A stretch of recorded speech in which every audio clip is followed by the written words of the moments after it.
Welcome, everybody, to the NARPM podcast. Thank you for joining us today. We have a special guest, Ben Smith, founder of BrightReach Sales.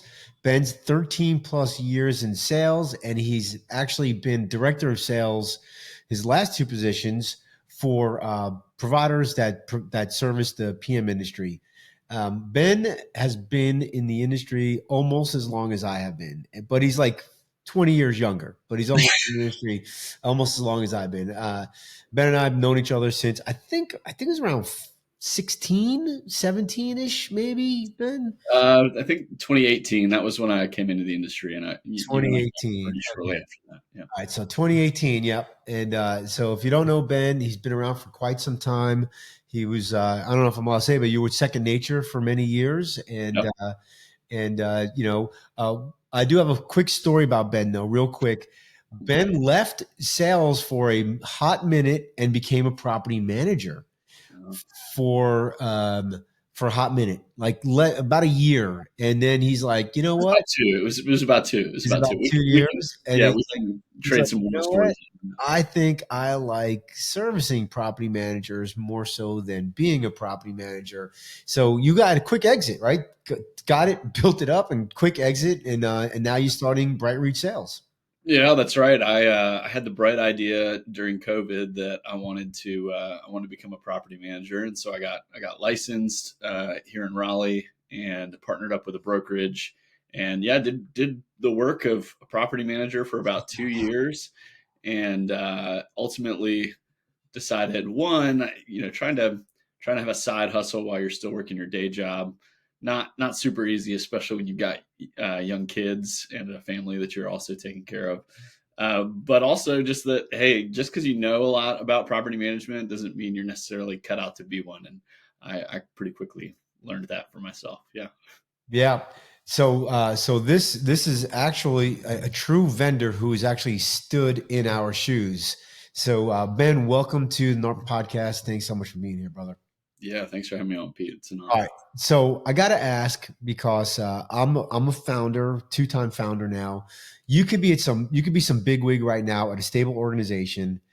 Why did you start Bright Reach Sales instead of just you know becoming some big wig? Yeah, great question. Well, I mean, over the course of my time in sales, which in total started basically right out of college, so 13, 14 years ago. I've always been pretty entrepreneurial, right? I'm very self motivated, and so I think just by nature of being in sales, kind of always had that gear. And I actually landed on the idea of starting BrightReach a few years ago because what I saw in the property management space was just a gap of knowledge around um, leading and managing salespeople, lead generation, that sort of thing. Outbound, in particular, being one of those things that I saw as a big gap. And so, I kicked around the idea for a couple of years, and ultimately got to the place where I decided, it's time to go do this, time to go build this. Really excited about the idea of creating something from the ground up, and ultimately building a company. So yeah, that was kind of what went through my head. And yeah, back in March of this year, so a little more than 6 months ago, finally took that leap, and it's been really cool. All right. So you have a five-step approach to when it comes to building your sales department, and I want to hit on that. But before that, the question I have is, what do most PM firms get wrong when it comes to sales?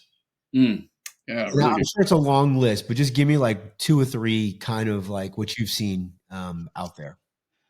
Yeah, I think in general, a lot of people approach sales and property management from a very transactional point of view. And what I mean by that is um, the industry is very accustomed to growing through getting inbound leads, right? So people come to your website, they've done a little bit of research on you, and when they call you up, they're comparing you against your competitors based on what? Well, typically it's Google reviews, right, and pricing, right? Those are the main two things. And once they get that from you, once they kind of talk to you, ask you a couple questions, they're ready to make a decision. But the reality is this is still extremely so a relationship business, and at the end of the day, it's about the value that you provide, not the pricing that you offer. So I think for a lot of folks, they get caught up in this game of, well, if my pricing is good, my reviews are good, then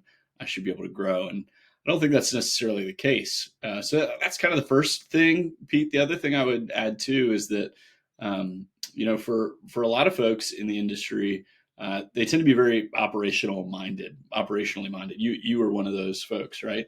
Yep. And so there's this belief, I think, that people have that, oh, I just need to go hire a good salesperson and I'll grow, right? Like, I'll just let them loose in my market and they're going to go gangbusters and really grow my property management company. And the reality is, in my experience, uh, the success of a salesperson in a lot of ways comes down to the leadership and the environment that they're in. And so that's kind of my big thing that I really like to talk with folks about is how can you create an environment where salespeople can be successful long term and ultimately stick around long term and meet your goals, but also the goals that they have for themselves.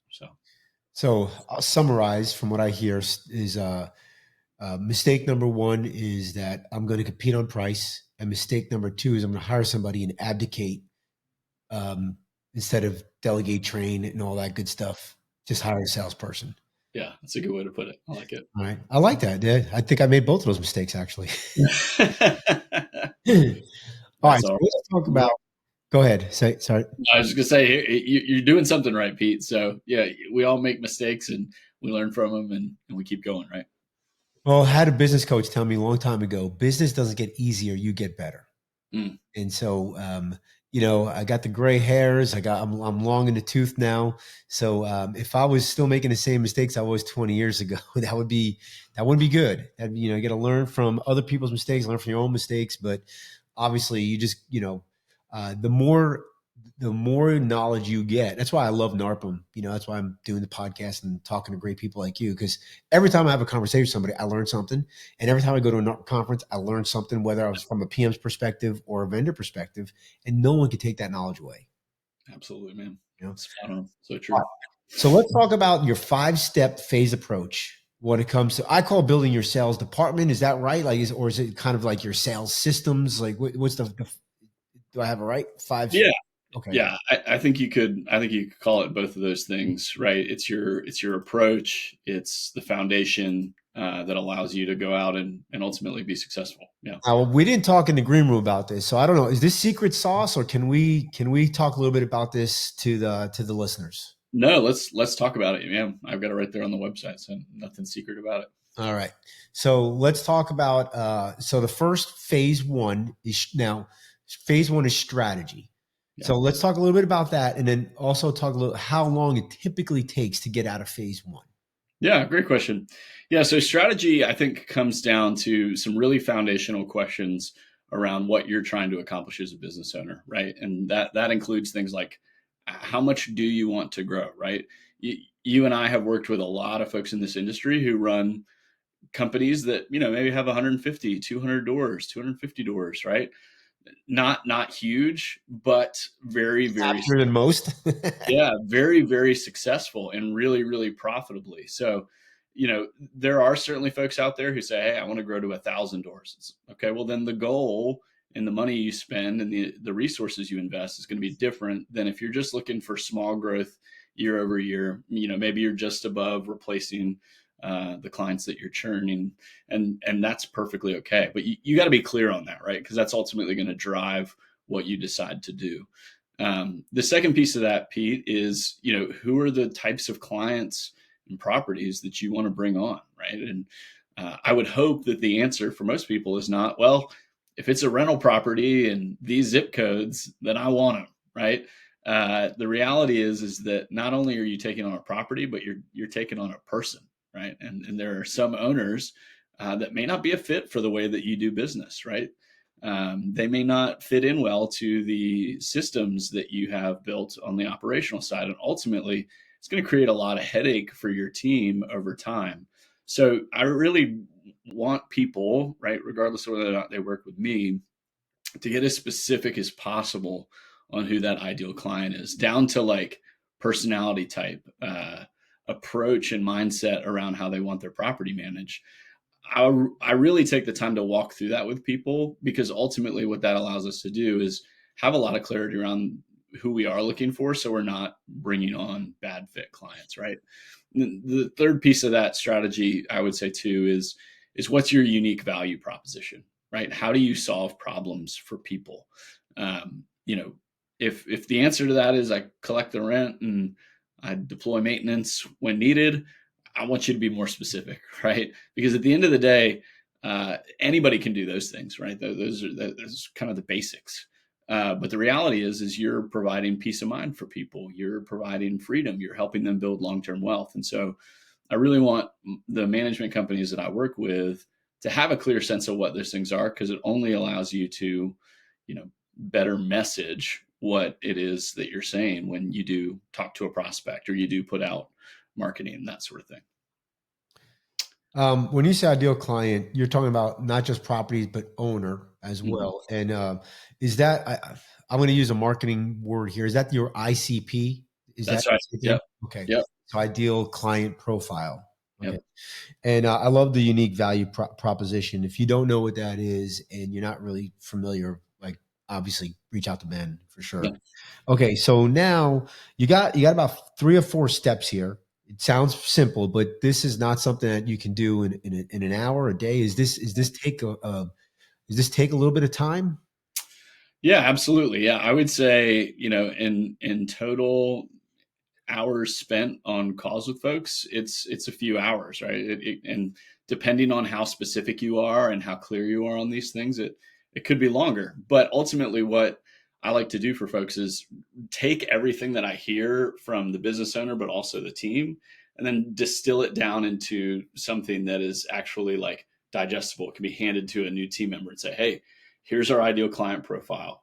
Here's our unique value proposition. Here's how we message that, and here are our goals." So, I think that sometimes like people might hear that and say like, "Do we really need to talk about all that stuff for a few hours?" Right? Like it seems a little like overkill, but it really does drive everything that follows, My, right? my guess is sometimes these are these questions you're asking might be the first time Mhm. these folks are asking this question to themselves or been asked this question, Yep.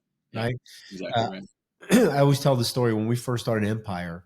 It was like our business coach was trying to get us basically where you're trying to get these folks right now, and kept asking us like, who's your client? We'd be like, well, anybody who owns a house that they want to rent out, Yeah. in the city of Houston, uh, Which is a big city. It takes a while to get to, across town in which is a Houston. big I've been city. there enough. Yeah. Which is a big city. Eventually, over time, we really got that dialed in. It took us quite a while. It took us years to really understand that. So if Yeah. you're with somebody, you can get that in hours or a Yeah. couple of days. That Yeah. they really are. It's really thought provoking question. So it's a great exercise to go through. Okay, so now you got the right client. They're open to this, right? Right, because some of them kind of push back and like, hey, I want to take, and so now they've gone through the strategy piece. Now your phase 2 is systems. So Yeah. talk a little bit about that. Yeah, so it's really to say it in probably a little bit more clear way. It's systems and process essentially. So, when I think systems, I think things like CRM, right? So, do we have something that we're using? If we do, are we using it well, right? Like I can tell you, I've seen a lot of sales processes built out within CRMs that are way too complicated, Mm. and if it's not simple and it doesn't make sense, the team's not going to use it, right? And the reality is, Especially a salesperson who's not known to be detailed, that's right? right. Like, so the more detailed you make it, the less effective it could be. Exactly. So we really want to identify right the correct tools that are going to help us reach our goals best, but also the process that we're going to take someone through uh, in the life cycle of them being a prospect, right? And hopefully a client, and that gets into your operation side, onboarding, all that stuff. But you know, I'll just maybe it'd be helpful if I give an example, Pete. So I'm working with a client right now who He's the business owner. He does not have a BDM. No, does not intend to hire a BDM, but he has somebody on his team who has some sales history. Right, she's done well in a sales role before, and so what we ended up landing on as far as a process was when a lead comes in, you know, he's doing a lot as the business owner, right? So what he wants is for his sales operations person to actually do a screening call with the prospect first, right? He's very much focused on investors, not so much the accidental landlord. He'll take those as they come, right? But really focus on investors. And so, what works best for him is for that screening call to happen, where his team can gather more information, identify what the pain points are before it ultimately moves to a conversation with him and an on-site meeting at the property, that sort of thing. So I think in general, like there's you want it to be simple. You don't want to overcomplicate it, but you also need to be really clear on what it is and what's the criteria at each stage for someone to move to the next, right? If that sales ops person talks to the prospect and there's a bunch of red flags going off based on the questions that they're asking or the conversations that's being had, we don't want to waste the business owner's time talking to a bad fit prospect that we know it's probably not someone that we want to work with. And so I think just being intentional and clear about what those things are, it's really helpful not only, for you as a business owner to know, what the pipeline, what the funnel looks like, but for the team to know exactly what's expected at each step of the way. Yeah, you brought two things that popped up in my head. One is, you know, because most property management company founders, they're from the real estate world and they're very process oriented, but they have processes for all their operations, no processes for marketing, sales, or hiring people. So this would help them, create a sales position. The other thing you said is like, hey, this client is focusing on investors, but he'll take the what you call it, landlords, Accidental landlord. Yep. thank you, the accidental landlords. And one of the things that people get caught up in is if I create my ICP, they Mm-hmm. feel like they're pigeonholed, and I'm like, no, like that's where you're going to spend your marketing, messaging, and maybe dollars. But if you cast a net and you catch, if I'm looking for carp and I catch a catfish, I'm still going to eat the catfish. Sure. So I just want people to understand, Yeah. the ICP doesn't mean that's all you take. It just means that's really what you're focusing your investing dollars on. Well, and it's I'm really glad you called that out, Pete. And I think the way that having that clarity, practically speaking, presents itself is, let's say you are investor focused and somebody calls you they're an accidental landlord.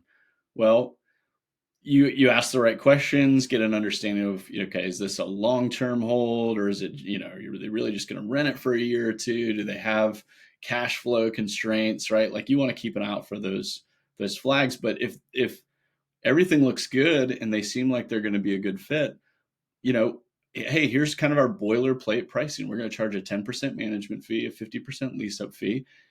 And I think as a company, you can make it a policy to say that kind of is what it is, right? Like our pricing is our pricing because we're not necessarily seeking out single door owners who are only going to hold for a couple of years. We'll work with them if it seems like a good fit. But on the investor side, hey, if somebody comes to me with 24 units, I, I'm happy to work on a pricing proposal that's going to fit and win the deal because that's your ICP, right? Like you're more willing to be flexible with some of those things if somebody fits the right profile. So Would again, just would the having clarity around it is. would the pricing model be put in that's strategy? That's phase one. You kind of talk about pricing and in that phase, or is that later on? Yeah, no, I think there's a conversation to be had around pricing in the strategy phase, and I don't necessarily go in and advocate that your pricing structure needs to be different than what it is, unless you want to have that discussion. But it kind of goes to this idea of like, hey, if you have really big growth goals, like adding a lot of doors is really important to you, then your pricing probably needs to be right in line with what everyone in your market's doing or just below it. Whereas if you pride yourself on being something like a more boutique management firm, it's okay that your pricing's higher. You just have to be able to explain why. You just have to be able to articulate the value that you provide justifies, hey, here's why. Yeah, here's why everyone here in Raleigh charges 8% and we charge 10. Yep. I'll give you a great example of that. When I started Empire, we were the lowest of the low. $50 a month was our Yep. deal. Right. And we looked like it. Our website looked like it. Our office space looked like it. And we didn't want to be that anymore. We didn't want to compete on price anymore because we weren't making any money. And so we went to the highest, and we changed our marketing plan. We changed our messaging. We changed almost our team. We changed where we office out of, and it all matters. It's really, if you want to charge more, you have to, give them the Cadillac service, so to speak. Yeah. And so, all right. So now phase one, I got my ICP. I got some pain points. I got the unique proposition. I have my target. Now phase two, systems. I'm revisiting or building the CRM system, and you're building a sales process. I'm assuming that could be a couple of months.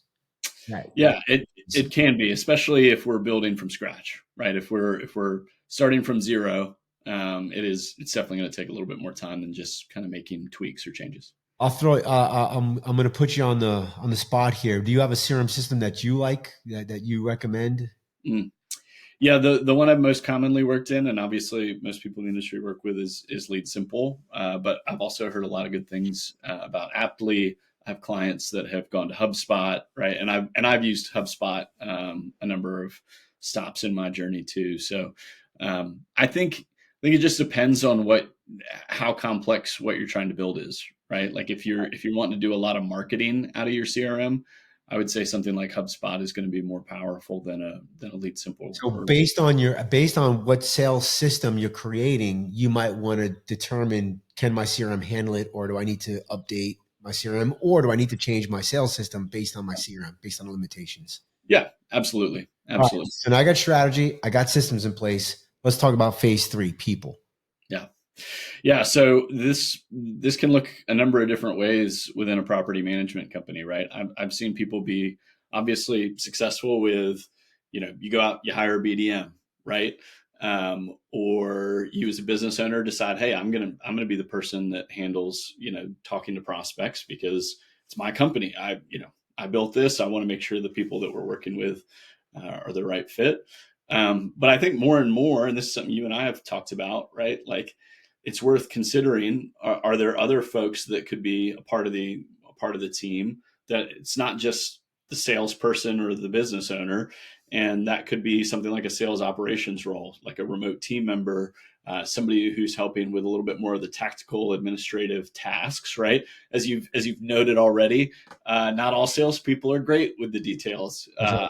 Some of the best salespeople that I've ever worked with, in fact, are terrible at getting stuff into the CRM and doing the right follow up that they're supposed to do. And so that's not necessarily to say like, hey, oh, that person's not a good fit for our organization because they're not good with the details. I think the question just becomes, how can we better support them? If their gift is out talking to people, then we want them to do more of that. We don't want them doing all this other stuff that is just taking time away from generating new business and talking to prospects. So I think it's a matter of looking at, all right, what do we have? Is there something we don't have that we need?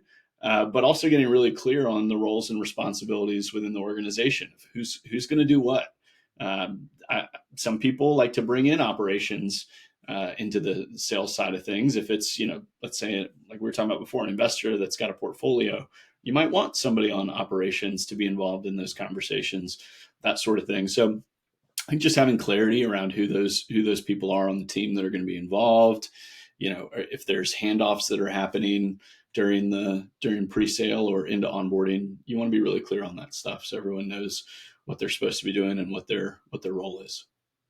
I think part of the challenge that property managers have is that, let's say I'm very operational. I know I need to hire a salesperson, but I really don't know what to ask. I don't know enough about sales to ask. Like, do you have some tidbits? I mean, obviously, in your company would help. Would it? I know rent scale helps. Yep. And so does Biz Dev Mastermind. They help, and I do recommend those. Does your company kind of help as well with that, or is that kind of really not in your purview?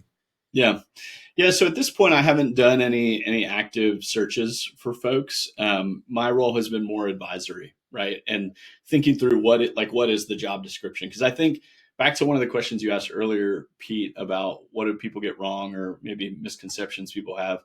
Like saying I'm looking for a salesperson is way too broad of a category, right? It's kind of like I'll take any house in Houston, right? That's right. Yeah, exactly, man. And so like I think it comes down to you have to get clear on what your expectations for the role is. If you want somebody who is just going to work the inbound leads that come in, they're going to pick up the phone, they're going to be Johnny on the spot, they're good at having the conversations and moving the ball forward. That's one thing. If you're looking for someone that's also going to generate opportunities, and this is getting into the world of outbound, you want them cold calling, you want them going to networking events, you want them building referral relationships, right?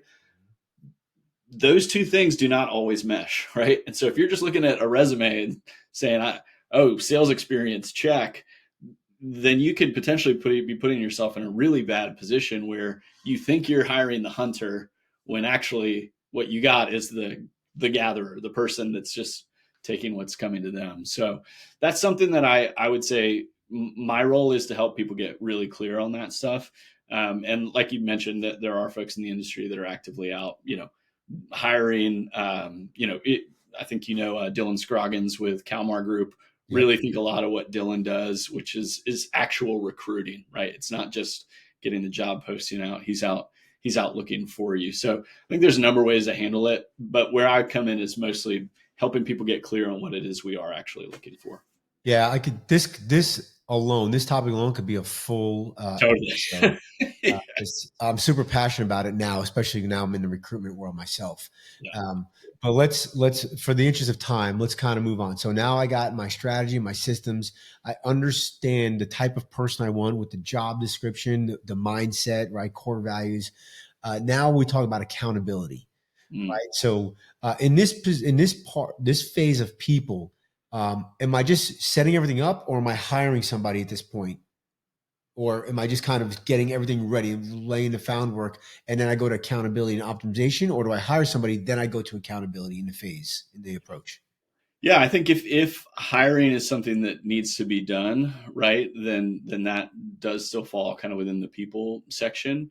The accountability really comes once we're starting to execute, right? And so whether that's we've decided, hey, we're gonna push really hard on building referral relationships, right? Or we're gonna make a certain amount of cold calls, or we're gonna run this sort of campaign. The accountability really comes in the form of like, okay, now that we're executing, like, how are we measuring success, right? And not just results, but also activity, right? Because I think, I mean, you know this for sure, Pete. Like sometimes the results don't come immediately, especially when you hire a new person, right? And they're getting ramped up and they're still learning the business, learning your company. But that doesn't mean that we just say, all right, well, 90 days from now, we'll check in, see how you're doing, see how things are going, right? It's a constant feedback loop around what's the action that we're taking, right? And setting that expectation really early, whether it's a new hire or not, that these are the things that we want to look at even on a weekly basis. So what I really want people to get clear on is what are those things? What is the expectation? So that we can be accountable to those results. And that includes things like, hey, if you're gonna have a one-to-one with your BDM, how do you structure that? Right? Like what's an agenda for that call look like? Is it hopefully you're doing more than just looking at the spreadsheet with the numbers on it. But that is part of it. It has to be part of it. Yeah. Ben, you bring up a good point. Early on in my career, my KPIs were end result. Yeah. And my bonus structure was on end result. Mm-hmm. And what we've learned since then is KPIs now are on activities. Yep. And I'm going to give a shout out to Tony Klein. He really broke this down really good in his Onyx Mastermind that he had earlier in 25, and he really broke it down, and it was like really wow. But what you said is so important. It does take a long time sometimes, right? I mean, what's the time like to I think our time to sign was over 45 days. Okay. So I could get something in mid-October, and they won't sign till November sometime. And then November looks great. October may not look so good because we had some some Yeah. starts there, but the tracking the number of calls or the number of meetings set or the number of proposals that were sent out, like that was important. And we started doing some smaller bonuses for activities and then a bigger bonus if it hit Yep. is what we did. Well, and Pete, like I think you just hit the nail on the head. By tracking at each stage, right, from lead gen down to the conversations you're having, down to the next steps, to the contracts being sent, the contracts being signed. If you're not tracking that data and you're not growing the way that you want to grow, you are flying blind. You have no idea where you're losing deals, Where in right? the process you're losing the deal, right? No clue. And so if people take nothing else away from this conversation, this is what I hope they take away. You have to be able to track at each stage of your sales process where you're losing people, right? Because it could be something as simple as we're not following up on our PMAs, right? We're sending the email and then we forget about it for a week or two and we lose people because of it. Or it could be because we're not doing a good job on that first conversation, establishing clear next steps and getting them to that next step. Until you know that, you're going to make a lot of guesses and probably try to fix problems that don't need to be fixed. It's really once you have clarity around that phasing, right, and the activity that's happening at each stage, that you're able to really look critically at your sales process and what your salesperson's doing and say, okay, here's the problem. Let's fix it, right? So Ben, what you're saying is in step two, systems, as you're building that out, you literally need to build, okay, here's step one, step two, step three, and here's a number that we Yeah, should be looking at. Or here is if we're not achieving yeah, these milestones, that's where the break is. And then we can focus our energy on that, which makes it much easier than flying blind. And like, I don't know, totally. we're not getting, we only got 5 signups this month and we will want the 15. Yeah. Well, here's what your salesperson will say. I can always get the leads aren't good. We're getting bad leads, or we're not getting enough leads. It's like, okay, well, let's look at our conversion rate from step to step, and I think that'll give us clarity. Maybe the leads are bad. I'm not saying that they're great all the time, but that's where your salesperson will immediately go to. It's funny. You were at my office in 2019 then. You saw all this. You knew this was happening, huh? I literally had I mean, I've been in the middle of those conversations between my marketing director and my sales director. I mean, So we all have, right? It's just like sales and operations. I've been in. You give me crappy doors. I'm giving you great doors. yeah, that's right. That's right. All right, so let's start the final phase because we are coming up against it. But the final phase of optimization. So talk a little bit about that. Yeah, we just talked a little bit about it, which is being able to look at the numbers, at the results, those conversion rates All throughout, and being able to say, okay, where do we need to get better? Where's the low hanging fruit? What is really keeping us from getting our goals? So it goes anywhere from the sales process all the way to lead gen, right? And so maybe let's just use like a realtor referral program as an example. right. And so you set a goal for yourself. It's day one, you don't really know what to expect. All right, I'm gonna reach out to 10 realtors a week, right, and try to get conversations scheduled with them or enroll them in a newsletter, right? The reality is you do have to look at this stuff over time, and probably more time than you think, right? We're not talking about a couple weeks, we're not talking about a month here. you know any effort you're going to make from a lead gen perspective, you need to be consistent. You need to think long term about it. But that doesn't mean that you just do it blindly and not look at the results, right? If there's something that you're doing that isn't producing a result, in most cases, I would encourage people to start with tweaking what they're doing, right? Hey, maybe you're talking to realtors, but they're not sending you anything.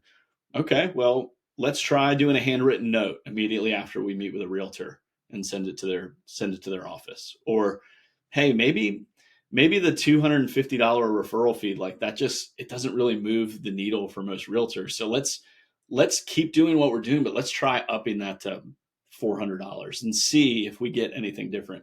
That's the kind of optimization I think you want to do over time. It tends to be incremental improvements, not let's blow up everything we just did for the last month or two because we're not seeing much from it, right? You got to think long term. Ben, how long do you think when you roll out a new program, how long should you let it bake in before you try to quote unquote optimize it? Because sometimes it just takes a little bit of time.